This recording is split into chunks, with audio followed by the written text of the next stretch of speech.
Le damos la bienvenida a la Iglesia Evangélica de la Gracia, en Barcelona, España, y le invitamos a que visite nuestra página web porgracia.es. Deseamos que Dios le bendiga ahora a través de su palabra. Leer esa escritura, entenderla, sino también comunicarla, transmitirla a los demás de todas las maneras posibles, desde una casa a lo que significa el púlpito. Pero esa verdad que entendemos tenemos también que ser capaces de expresarla. Esto, por supuesto, también se requiere en un sentido de todo creyente. Debemos aspirar siempre a esto, no solamente a profundizar en el estudio de la Biblia, sino a buscar compartirla con otros. ¿Qué significa sino la comunión cristiana? ¿En qué consiste la edificación de la que hablamos en la Iglesia? Sino en compartir la palabra de Dios, en poder hablar sobre ella, en poder no solamente gozarnos, ¿no?, sino crecer en el conocimiento y en la profundización de ella. Pero el anciano o el pastor o obispo vemos que ha de mostrar también esa cualidad de una forma especial. Se nos dice también que no ha de ser dado al vino.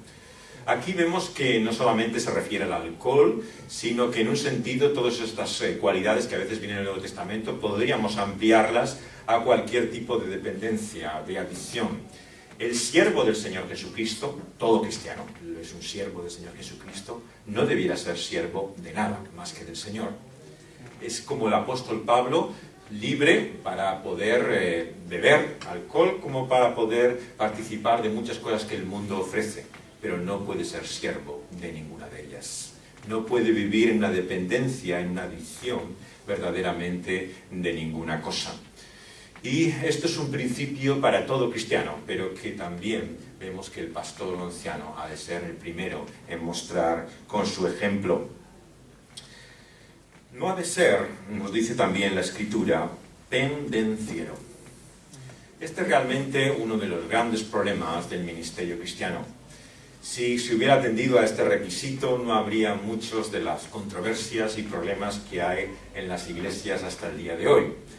Verdaderamente hay muchos que no solamente les gusta luchar por la verdad, pelear la buena batalla, sino disfrutan. Y lo de la buena, mejor lo dejan atrás, pero lo de la batalla, eso sí que les llama la atención. Y realmente hay personas muy pendencieras, que por su carácter lo que disfrutan es precisamente de contender con cualquier tema, tanto doctrinal como en la práctica que surja en la vida de la Iglesia. Estas personas verdaderamente tienen un problema, y el problema nos lo muestra la palabra de Dios. El carácter cristiano no puede mostrar una característica tan contraria a lo que el Señor nos enseña. Vemos que desde el Antiguo Testamento se le dice así de Moisés y de su mansedumbre, pero el Señor Jesucristo, de una forma particular, nos llama a imitar ese atributo y carácter del propio Señor Jesucristo. Ser mansos, humildes, como el Señor es un llamado continuado a lo largo de todo el Nuevo Testamento. Uno puede pecar de muchas cosas, pero realmente vemos que es un mandato a la luz de la palabra de Dios que ha de distinguir a todo cristiano. Es una contradicción un cristiano que siempre arma conflictos, que por donde va siempre hay problemas. Esto realmente es contradictorio con el carácter cristiano. Y por lo tanto el anciano, el pastor o el obispo ha de ser el último en distinguirse por esas características, por ser una persona problemática, por ser alguien que constantemente busca contiendas, dificultades o problemas. La palabra de Dios nos muestra todo lo contrario. Vemos también en 2 de Timoteo, por citar otro pasaje paralelo, en 1 de Timoteo capítulo 5, versículo 21, como también se nos muestra así la Escritura, ¿no?, que se ha de evitar también la parcialidad, ¿no? A no actuar, dice en 1 de Timoteo 5:21, delante de Dios y del Señor Jesucristo, guardando estas cosas, no haciendo nada con parcialidad. Esa parcialidad vemos que se destaca a lo largo de estas escrituras pastorales. No podemos tener favoritismos. El pastor, anciano o obispo ha de ser el primero en la comunidad cristiana en tratar a todo creyente por igual. ¿Qué significa eso? No quiere decir que toda persona en la Iglesia tenga la misma sabiduría, que su voz pueda tener la misma autoridad, que realmente sean todos personas que nos merezcan a lo mejor el mismo respeto.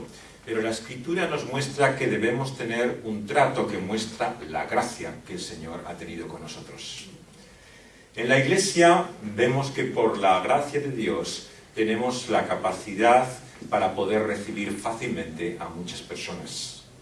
Una Iglesia viva, de acuerdo al modelo del Nuevo Testamento, vemos que es una Iglesia que da la bienvenida a todo individuo, sea cual sea su carácter, su condición, su situación.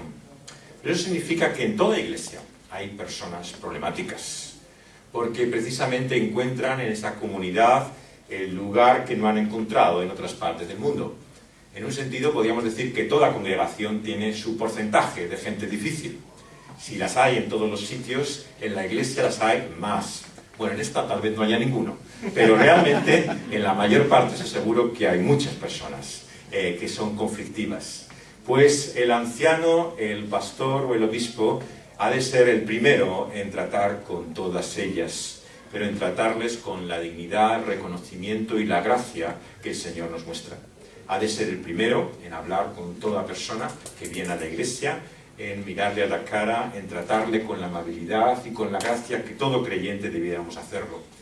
Pero el favoritismo, el tender a buscar la relación solo con ciertas personas, el crear un espíritu de élite, divide las iglesias. Crea grupos dentro de ella y realmente es contrario al carácter del pastorado y de lo que es verdaderamente la dirección que de un anciano se supone. Por eso aquí también nos recuerda en este pasaje que ha de evitar todo conflicto. No ha de ser codicioso de ganancias deshonestas. Vemos que a la luz de también toda la enseñanza del carácter cristiano que nos da el Nuevo Testamento, el contentamiento que el apóstol Pablo nos muestra no es una cualidad secundaria. Si algo debe distinguir a todo cristiano es la actitud que muestra el propio apóstol Pablo, que ha aprendido a contentarse con sea lo que sea en cada situación o condición. Vivimos en un tiempo en el cual hay una enorme tolerancia para la queja, para la protesta, para el espíritu de amargura e incluso de continuo resentimiento por considerar que uno en la vida no ha sido tratado como cree que debiera haberlo hecho. Pero un creyente, una persona que verdaderamente confía en el cuidado providente de Dios, ha de estar satisfecho con lo que Dios le da. Y vemos que a la luz de la palabra de Dios, por lo tanto, el ministro, el siervo de Dios, no ha de caracterizarse por su codicia, ni dice adelante también por su avaricia. Aquel que habla solamente de dinero, que lo único que le interesa verdaderamente es su bienestar material, tiene un grave problema. Es cierto que esto se puede llevar al otro extremo, y sabemos que hay pastores y personas que no son cuidadas como debieran. Pero yo me atrevería a decir que a la luz de la enseñanza del Nuevo Testamento es mejor pecar de lo contrario. Mejor pecar de contentamiento con tu situación que de excesiva reivindicación verdaderamente de tu situación. Y por lo tanto, sea lo que tengamos en la vida y lo que el Señor nos disponga en su providencia, tenemos que dar ejemplo en primer lugar a aquellos que están en el ministerio de estar satisfechos con lo que Dios nos da. ¿Por qué? Porque tenemos un Padre que cuida de nosotros. Así nos lo enseñó el Señor Jesús. Si Él cuida de su creación, ¿cómo no cuidará de nosotros, sus hijos? Y por lo tanto no debemos temer, sino confiar en Él. Y nos dice la palabra de Dios que, por lo tanto, ha de ser amable, apacible y no avaro. ¿Cuánta insistencia, verdad, en este tipo de atributos, no solamente por parte del ministro, sino de todo cristiano? Vemos que verdaderamente no hay algo más opuesto al modelo del Nuevo Testamento que esta actitud verdaderamente agresiva, soberbia e incluso orgullosa con la cual se manifiestan algunos, incluso dentro del ministerio cristiano hoy en día. Tristemente hay muy poca humildad hoy entre las personas que tienen una posición